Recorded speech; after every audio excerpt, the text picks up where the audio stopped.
घेणार आहे. त्यासाठी आपण इथे जास्वंदीचं फूल घेतलेलं आहे, बरोबर. आता जास्वंदीचं फूल बघा, झाड लावलं जास्वंदीचं की लगेच फूल येतं त्याला, काही दिवसांनी फूल येतं. मग मला सांगा, डायरेक्ट एवढं मोठं फूल येतं? आधी काय येते? कळी येते आणि मग त्या कळीचं रूपांतर त्या फुलामध्ये होत असतं. आता या फुलाचे आपल्याला दिसताना जास्वंदीचं एक फूल दिसतंय, पण या फुलाचे वेगवेगळे अवयव आज आपण इथं शिकणार आहे. या फुलाचं हे जे देठ आहे ते हिरव्या रंगाचं आहे की नाही? आता इथं लगेचच लाल रंगाचं फूल सुरू झालंय का रे? नाही, आधी हा हिरवा भाग आहे, बरोबर. आणि हा जो खालचा भाग आहे तो त्या फुलाला आधार देतोय, बरोबर आहे की नाही? ते फूल जर आधार नसतं तर असं टिकलं असतं का त्या झाडावर? नसतं टिकलं की नाही? मग हा जो आधार देणारा भाग आहे, प्रत्येकाकडे फूल आहे बघा, बरोबर आहे ना? तो आधार देणारा खालचा भाग बघा, देठ संपला की आधार देणारा भाग सुरू होतो बघा, पुष्पाधार असं आपण याला म्हणणार आहे, बरोबर. फुलाला हा आधार देतोय भाग, म्हणून याला पुष्पाधार असं म्हणणार आहे. आता हे जे फूल आहे, या फुलाच्या कडेला बघा हिरव्या रंगाचा भाग दिसतोय तुम्हाला, दिसतोय की नाही? बघा इथे हिरव्या रंगाचा भाग दिसतोय का तुम्हाला? आता या हिरव्या रंगाच्या आतमध्येच कळी होती बघा छोटी, आणि नंतर हळूहळू ते फूल उमललं आणि मोठं झालं. म्हणजे हा हिरव्या रंगाचा भाग महत्वाचा आहे याच्यासाठी. आता हा जो हिरव्या रंगाचा भाग आहे यालाच आपण निदल पुंज असं म्हणणार आहे बघा. हा हिरव्या रंगाचा जो भाग आहे याला आपण काय म्हणणार आहे? निदल पुंज. हे झालं आपलं निदल पुंज. बघा फुलाची सुरुवात कुठून केली आपण? देठापासून. ते फूल जे आहे त्याला आधाराची गरज होती, म्हणून याला आधार मिळाला, त्याला आपण म्हटलं पुष्पाधार, बरोबर. त्यानंतर वर आला तो हिरव्या रंगाचा भाग, त्या हिरव्या रंगाच्या भागामध्ये ती कळी होती आणि हळूहळू उमलून त्याचं फूल झालं. तोच हिरव्या रंगाचा भाग म्हणजे आपलं निदल पुंज. लक्षात आलंय सगळ्यांना? हा हिरव्या रंगाचा भाग एकतर पसरट तरी असतो किंवा फुगीर तरी असतो. त्यानंतर हळूहळू याच्यावर आपल्याला काय दिसतायत रे? पाकळ्या दिसतायत, बरोबर. आता हा जो पाकळ्याचा रंग आहे तो प्रत्येक फुलानुसार वेगवेगळा असतो. आता हा जो भाग आहे फुलाचा हा सगळ्यात महत्वाचा भाग येतो, बरोबर. ज्याच्यामध्ये पूर्ण जास्वंदाचं जे झाड आहे पुन्हा एकदा येणार किंवा जास्वंद हे फुल पुन्हा एकदा दुसऱ्या ठिकाणी येणार याचे चान्सेस याच्यावर असतात. आता या जास्वंदामध्ये जसं मी तुम्हाला सांगितलं की हा जो भाग आहे खालचा हा पुमंग आहे, बरोबर आहे. आता यामध्ये तुम्हाला जसं सांगितलं तसं हा जो केसासारखा भाग आहे हा वृंत आहे, आणि हा जो पिवळसर भाग आहे, पिवळे डॉट आहे, पिवळा रंग आहे, त्याला आपण परागकोश असं म्हणणार आहे. हे लक्षात ठेवायचे शब्द नवीन आहेत, खरं महत्वाचे शब्द आहे. हा तुम्हाला माहिती पाहिजे. तुम्हाला जर कोणी विचारलं की जास्वंदामध्ये हे काय आहे सांगता यायला पाहिजे. याला आपण पुमंग म्हणतो. पुमंग मध्ये वृंत असतात आणि त्याच्यावर परागकोश असतो. आता वरचा भाग बघा, सगळ्यात वरचा टॉपचा. आता इथे बघा, इथे तुम्हाला वेगळ्या पद्धतीचे थोडे काळे काळे लालसर काळे असे डॉट दिसत आहेत, बरोबर. आणि ते जोडणाऱ्या ज्या रेषा आहेत त्या थोड्याशा जाड्या आहेत, खालच्या रेषांपेक्षा त्या थोड्या जाड्या रेषा आहेत. आता हा जो वरचा डॉटचा भाग आहे त्यानंतर हा ज्या रेषा आहे आणि त्यानंतर याच्या आतमध्ये एक अवयव लपलेला आहे. हा जो हिरवा भाग आहे ना हा नुसताच दिलेला भाग नाहीये, याच्या आतमध्ये एक भाग लपलेला आहे. असे तिन्ही भाग मिळून बघा कुठला भाग सांगितला मी. हा वरचा टॉपचा लालसर काळा भाग, त्याला जोडणारी ही जाड रेषा, बरोबर. हा जाड भाग आणि आतमध्ये लपलेला भाग, असे 3 भाग सांगितले. हे तिन्ही भाग या जायांगचे आहेत. जायांग म्हणजे स्त्री भाग, स्त्री केसर. लक्षात आलं? पुमंगचे 2च भाग आहेत बघा, इथं दिसतात ते समोरासमोर. जायांगचे मात्र हे 2च भाग दिसतात, आतमधला भाग लपलेला एक आहे, याच्यामध्ये आहे. कळालं? आता हा जो वरचा भाग आहे लालसर काळा जो भाग आहे त्याला काय म्हणतात? तर याला कुक्षी असं म्हणतात. हा लालसर काळा भाग याला कुक्षी म्हणतात. आता हा जो लालसर काळा भाग आहे जाड्या रेषांनी तो जोडलेला आहे बघा, बरोबर आहे. त्या रेषांना आपण म्हणणार कुक्षी वृंत. कळालं का? त्या जाडसर रेषांना कुक्षी वृंत म्हणतात. खालच्या पातळ केसासारख्या रेषा आहेत त्याला फक्त वृंत म्हणतात. आणि हा जो जायांगचा भाग आहे त्याच्यामध्ये कुक्षी जोडला आहे, त्या कुक्षी वृंताने जोडला. लक्षात आला हा भाग? याच्यात कोणाला अडचण आहे आता? नक्की कळाला वरचा भाग? बघा फुलाचा भाग सुरू कसा होतो? दे. हा फुलाला आधार देणारा भाग आहे, याला पुष्पाधार म्हणतात. त्याच्यावर येतं ते म्हणजे निदलपुंज. त्याच्यावर येतात त्या पाकळ्या येतात. डायरेक्ट हे सुरू होतं का? नाही, आधी पाकळ्या येतात. त्या पाकळ्यांच्या समूहाला दलपुंज म्हणतात. म्हणजे खाली हिरवा भाग निदलपुंज, पाकळ्यांचा भाग दलपुंज. आता हा वरचा भाग सुरू होतो. या भागामध्ये असतात पुमंग आणि जायांग. पुमंग याच्यामध्ये तुम्हाला हा केसासारखा भाग दिसतो तो म्हणजे केसासारखा भाग दिसतो तो काय?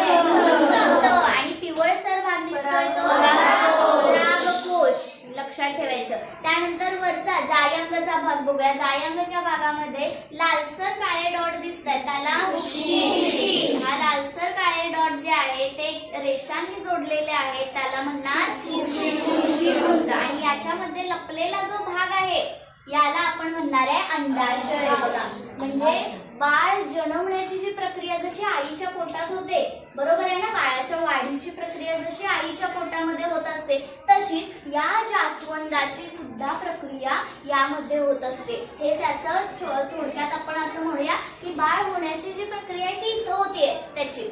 हे झालं त्याचं अंडाशय. लक्षात आलं? म्हणजे हा झाला जायांगचा भाग, हा झाला पुमंगचा भाग. याच्यात कोणाला डाऊट आहे? नक्की. आता आपण काय करणार आहे की हा जो आतमध्ये लपलेला भाग आहे हा ओपन करून बघणार आहे नक्की काय भाग आहे तो, कसा आहे तो.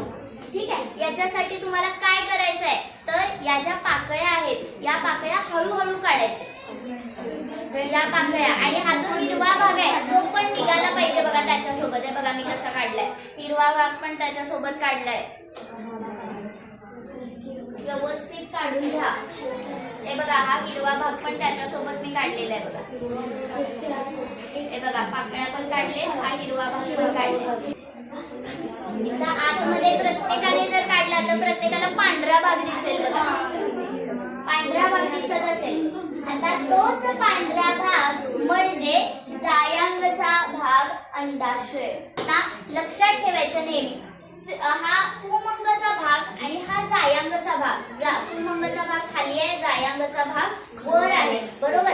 आता स्त्री आणि पुरुष बघा स्त्रीचा भाग आणि पुरुषाचा भाग याचं एकत्रीकरण या अंडाशयामध्ये खाली होत असतं. मग नेमकं आता हा भाग इथं आहे, हा भाग वर आहे, हे एकत्रीकरण होणार कसं तर लक्षात ठेवायचं याच्यामध्ये मदत कोण कोण करतं? हवा मदत करते किंवा छोटे छोटे उडणारे कीटक जे आहेत ते इथं मदत करतात. ते महत्वाचे. ते काय करतात माहिती आहे का? कीटक माहित आहेत ना तुम्हाला? फुलपाखरू जे असतं एका फुलावरून दुसऱ्या फुलावर, बरोबर. आता ज्यावेळी ते फुलामधला रस शोषून घेण्यासाठी येतं बघा, तर ज्यावेळी एखादं फुलपाखरू इथे येतं बघा, तुम्ही सुद्धा आता जर या पिवळ्या कणांना हात लावला तर बरेचसे कण तुमच्या हाताला लागतात, पिवळे कण, बरोबर. ज्यावेळी हे जे पिवळे कण पुमंगचे पिवळे कण जेव्हा परिपक्व होतात, ज्यावेळी ते परिपक्व होतात, समजून घ्या मी व्याख्या तुम्हाला सांगायला लागले. ज्यावेळी हे पुमंगचे पिवळे कण हे परागकोश, पुमंगचे परागकोश जेव्हा परिपक्व होतात त्यावेळी ते हवेच्या मार्फत किंवा इतर कीटकांच्या पायाला लागून ते वर जायांगच्या कुक्षीवर येऊन बसतात. हे पिवळे जे कण आहेत ना हे जायांगच्या कुक्षीवर येऊन बसतात. आता तुम्ही बघू शकता बरेचसे पिवळे कण हे जायांगवर असतील, ऑलरेडी कुक्षीवर असतील कदाचित, आहेत की नाही. मग ते कशामुळे आले? एकतर हवेमुळे तरी आले किंवा ते कीटकांच्या पायामधून तरी आलेले. हे काय आपोआप त्यांनी जाऊन वर ठेवलेले ते नाहीये, बरोबर. त्यांना हालचाल करता येत नाही स्वतः. आता बघा काय झालेलं आहे, परागकोश परिपक्व झाल्यानंतर त्यातील परागकण हे छोटे छोटे डॉट आहेत म्हणजे ते कण आहेत. हे परागकण हवेच्या मार्फत किंवा कीटकांच्या म्हणजे फुलपाखरू जे हवेत उडणारे कीटक आहेत त्यांच्या पायांना लागून ते या कुक्षीवर येतात. या कुक्षीवर आले की स्त्री आणि पुरुष यांचं एकत्रीकरण झालं असं आपण म्हणूया. आता ज्यावेळी यांचं एकत्रीकरण होतं त्यावेळी त्यातले जे घटक आहेत पोचवणार आहे ते नाही, इथपर्यंत पोचायला पाहिजे, त्यासाठी हे कुक्षी वृंत असतं. आणि या कुक्षी वृंताच्या मार्फत इथं बघा ही जी आपण म्हणूया की ही जी एक रेष आहे, जे हा जो भाग आहे केसासारखा, तो जर तुम्ही ओपन करून बघितला तर तुम्हाला आतमध्ये चिकटपणा जाणवेल, एक नळीसारखा भास होईल. ही एक नलिकाच आहे, ही एक नळीच आहे. काय वाहून नेते ती, तर ती कुमंग आणि जायांग याचं एकत्रीकरण झालेले घटक खाली अंडाशयामध्ये वाहून नेते. आणि हे जे अंडाशय आहे बघा, हे जे अंडाशय आहे हे काय करतं, हे आईचं जसं पोट आहे त्या पद्धतीने हे काम करतं. तो जो घटक आहे ते जे बी आहे ते बी त्याचं संरक्षण करण्याचं ते काम करतं. बघा निसर्गाने किती छान रचना केलेली आहे, त्याचं संरक्षण व्हावं म्हणून त्याला हिरवं कवच सुद्धा दिलंय, जसं त्याला निदलपुंज सुद्धा दिलंय. त्या निदलपुंजाला कुठेही धक्का लागता कामा नये म्हणून त्याला पुष्पाधार सुद्धा दिलाय. बरोबर, तो पुष्पाधार व्यवस्थित राहावा म्हणून ते देठानं व्यवस्थित झाडाला जोडलेलं सुद्धा आहे. म्हणजे किती छान रचना केली निसर्गानं. म्हणजे निसर्गानं फक्त मानवाची काळजी घेतली असं नाही, निसर्गानं निसर्गातल्या प्रत्येक गोष्टीची काळजी घेतली, अगदी आपल्या छोट्याशा फुलाची सुद्धा. फळ, आता इथंच आपण बघितलं फळ कसं तयार होतं. बरोबर, हळूहळू पहिल्यांदा लगेच फळ लागत नाही, पहिल्यांदा त्याचं फूल लागतं आणि मग त्याचं जे परिपक्वता आहे ती परिपक्वता झाल्यानंतर त्याला फळ लागायला सुरुवात होते. आता ही जी फळं आहेत या फळांमधल्या बियांचा थोडासा विचार करूया. बघा, काही फळांमध्ये एकच बी असतं, बरोबर आहे ना, आणि काही फळांमध्ये अनेक बिया असतात. बरोबर, मग यावरूनच फळांच्या दोन प्रकार पडतात. बघा, एक बी असणारी फळे आणि अनेक बिया असणारी फळे. आता ही जी फळं आहेत ही फळं यांच्या आपल्याला बिया पण मिळतात. बघा, बाजारात गेलं की तुम्हाला त्याच्या बिया दिल्या जातात. बरोबर, आता या ज्या बिया असतात आपण सुरुवातच केली होती बघा, एकदल किंवा द्विदल. बरोबर, बिया असतात, तुम्हाला दाखवले होते बघा, मी वाटाणे दाखवले होते किंवा हरभरा दाखवला होता. ज्याचे दोन समान भाग होतात ते कुठले, द्विदल, आणि ज्याचे भाग होत नाही मूळ. हे येतात तुम्हाला कार्य. मुळाचं कार्य काय, माती घट्ट धरून ठेवणे, पाणी शोषून घेणे, झाडाला किंवा रोट्याला आधार. व्हेरी गुड, झाडाला आधार देणे. बघा, ही सगळी त्याची कामं झाली महत्वाची. बरोबर, आता खोड काय काम करतात, बरोबर, अन्न वहन हे महत्वाचं काम करतं खोड. आधार देणे, बरोबर, जे झाडाचे इतर अवयव आहेत त्याला आधार खोडच देतं ना.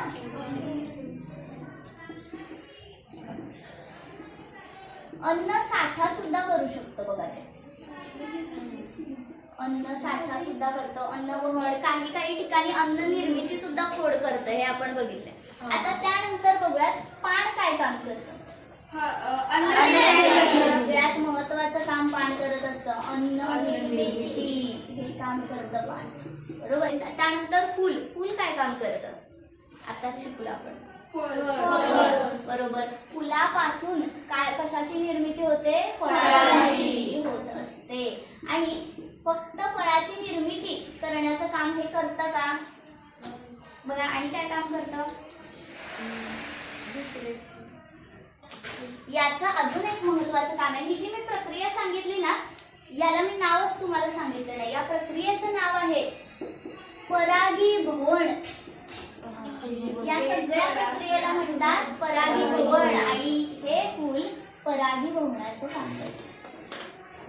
आता फळ कशाचं काम करते, तुम्ही आंबा खाता, सगळा खाता, काय टाकून देता, बरोबर, त्याचं बी, हा बरोबर, बीची निर्मिती होते की नाही फळामध्ये. आता ही जी बी आहे या बी पासून काय तयार होणार आहे,